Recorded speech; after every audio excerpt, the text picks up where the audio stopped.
परदेसी इंसान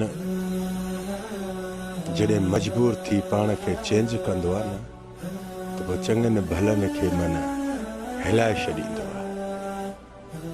यादि रखो हे इंसानो, परदेसी इंसाननि सां कॾहिं बि अहिड़ा तेड़ा अल्फाज़ न ॻाल्हायो जो उहे इंसान पंहिंजे अंदर में रखी पाण खे तब्दील करण जी कोशिशि करे।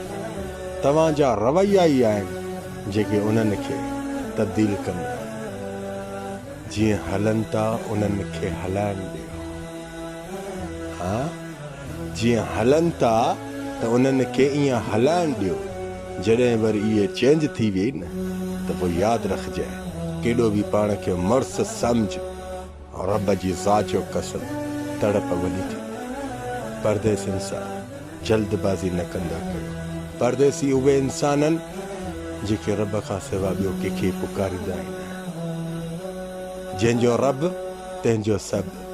यादि रखजांइ, परदेसी इंसान इज़त ॾींदो आहे पर उन सां कॾहिं बि लालच न रखजांइ। अंदर में ज़ंग इहे ॿारो रंग उन्हनि जे आॾो न रखजांइ। उन्हनि खे जल्दी पहचान थी वेंदी अथई। छो? तुंहिंजो मतिलबु ई आहे जो उन्हनि खे सम्झ ॾींदो आहे त मतिलबु ई हाणे कंहिं न मतिलब में मूंखे यादि कयो अथई। यादि रखो,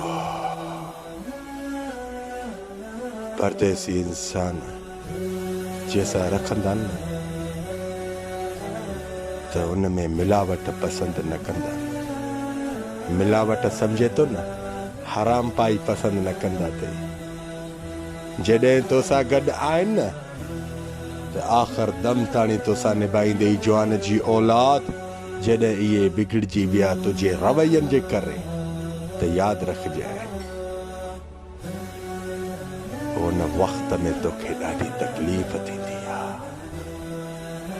उन वक़्त में तोखे वॾी बेचैनी थींदी आहे। उन वक़्त में तोखे का ॻाल्हि सम्झ में न ईंदी आहे। छाजे करे? छो त उहे तव्हां ई आहियो जो अॻिलनि खे मजबूर कंदा आहियो चेंज करण में। ख़ुदा जो कसम, परदेसियुनि सां कॾहिं बि पंहिंजा रवैया चेंज करे न ॻाल्हाइजांइ। तुंहिंजा त वक़्ती तौरु चेंज थींदा आहिनि, पर जॾहिं उन्हनि जा चेंज थी न त तुंहिंजी मैयत जे कुल्ले में बि शरीक न थींदे। इहे उहे इंसान, ए इंसानो, जिन सां रखो सो अहिड़े तरीक़े निभायो जो अॻिलो इंसान बि तव्हांजी सचाई खे ॾिसी वाह वाह करे। अहिड़ा तरीक़ा यूज़ कॾहिं बि न कजांइ जो